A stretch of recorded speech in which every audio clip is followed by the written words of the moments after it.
Pillow TV.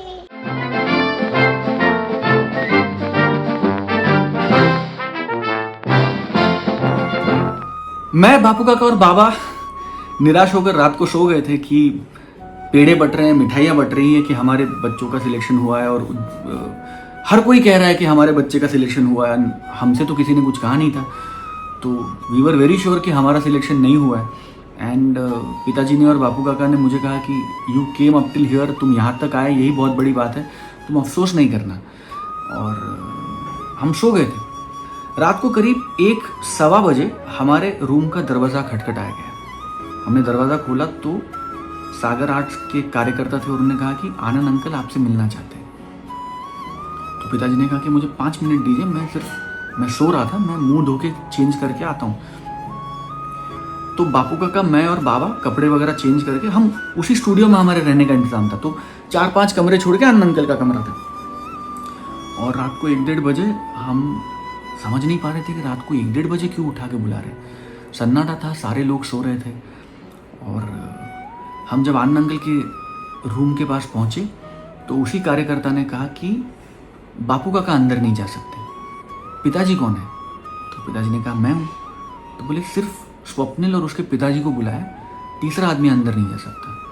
तो बापू काका से कहा गया कि आप फिर से रूम में जाइए और रूम में इंतज़ार कीजिए, आप अंदर नहीं जा सकते।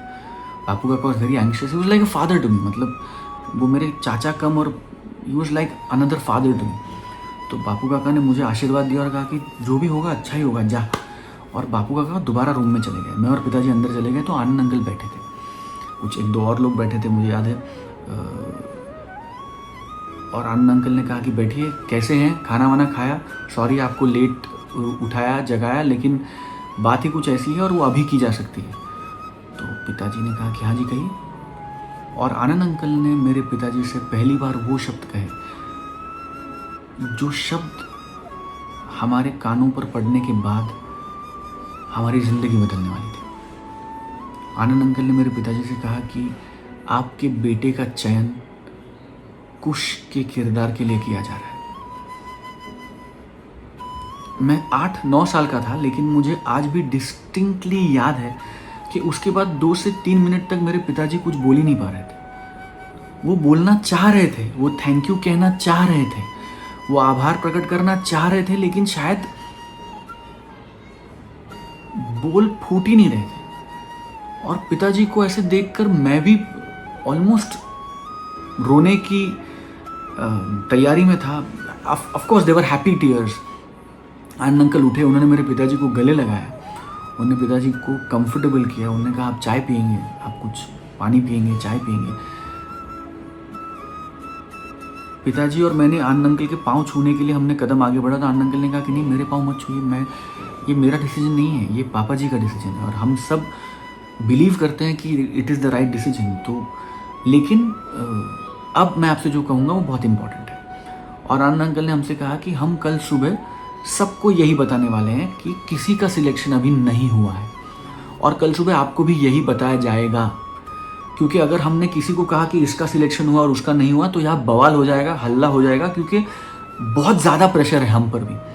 तो हम कल सुबह सभी को यही कहने वाले हैं कि किसी का सिलेक्शन नहीं हुआ और हम सबको वापस भेजने वाले हैं, लेकिन आपको गाड़ी का इंतज़ाम नहीं किया जाएगा और आपको हम बताएंगे कि आपकी गाड़ी का इंतज़ाम हो रहा है, आप शाम तक रुकिए, दोपहर तक रुकिए।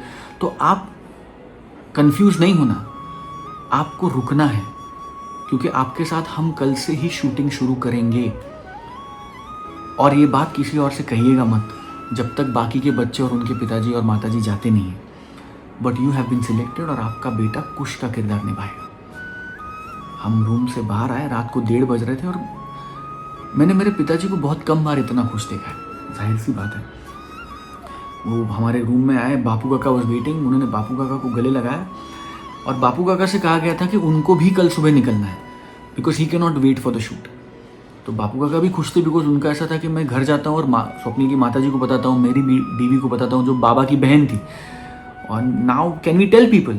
तो बाबा ने कहा कि नहीं, आनंद अंकल ने कहा कि जब तक टीवी पे इसका प्रसारण शुरू नहीं होता हम किसी को बता नहीं सकते, तो तुम किसी को बताना नहीं, सिर्फ स्वप्निल की माँ को और तुम्हारी पत्नी को, मतलब मेरी बहन को बताना और किसी को बताना नहीं।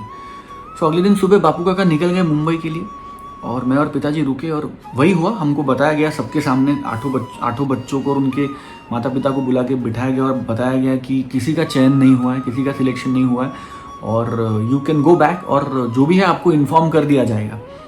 और ऑब्वियसली सब निराश थे, हम भी निराश होने की एक्टिंग कर रहे थे।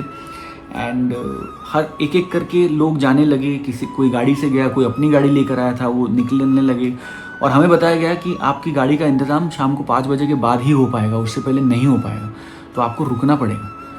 हमें तो पता था क्या हो रहा है, तो हम रुक गए। एंड उसके बाद उसके अगले दिन से मेरी ज़िंदगी का सबसे महत्वपूर्ण पर्व शुरू हुआ। उत्तर रामायण की शूटिंग शुरू हुई। इस तरह से उत्तर रामायण में मेरा प्रवेश हुआ और मुझे कुश की भूमिका मिली और मैं मानता हूँ कि मेरा सौभाग्य है कि मैं इस किरदार को निभा पाया और आप सबको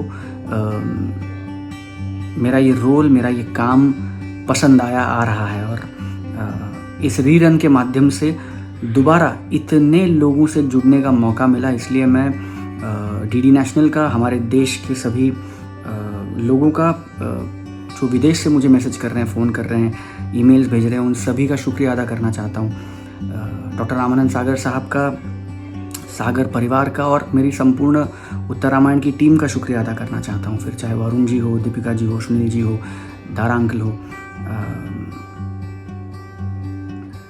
मुझे ऐसा लगता है कि ज़िंदगी में कुछ ऐसे लम्हे आते हैं जो शायद एक ही बार आपके जीवन में आते हैं, लेकिन मेरा सौभाग्य देखिए, ऐसे लम्हे मेरी ज़िंदगी में एक से ज़्यादा बार आए। जी हाँ, मैं श्री कृष्ण की बात कर रहा हूँ, क्योंकि उत्तर रामायण के बाद मुझे उसी परिवार के साथ जुड़ने का फिर से एक बार मौका मिला श्री कृष्ण के माध्यम से, उस शो के माध्यम से, और अब वो टीवी पर शुरू हो गया है।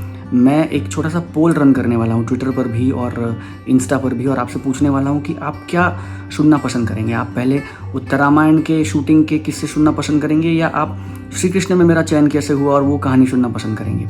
आशा है आपको ये सीरीज़ पसंद आ रही है पिल्लू टीवी पर, और प्लीज़ इसे लाइक कीजिए, शेयर कीजिए, सब्सक्राइब कीजिए और उस इंस्टा या ट्विटर पे मुझे फॉलो कीजिए और उस पोल पे प्लीज़ बताइए या हमें नीचे इस वीडियो के कमेंट में बताइए कि आप पहले क्या देखना पसंद करेंगे, उत्तर रामायण के मेरे शूटिंग के अनुभव और बिहाइंड द सीन्स की बातें या श्री कृष्ण के चयन की कहानी। ज़रूर बताइएगा और तब तक देखते रहिएगा श्री कृष्ण डीडी नेशनल पर। जय श्री राम।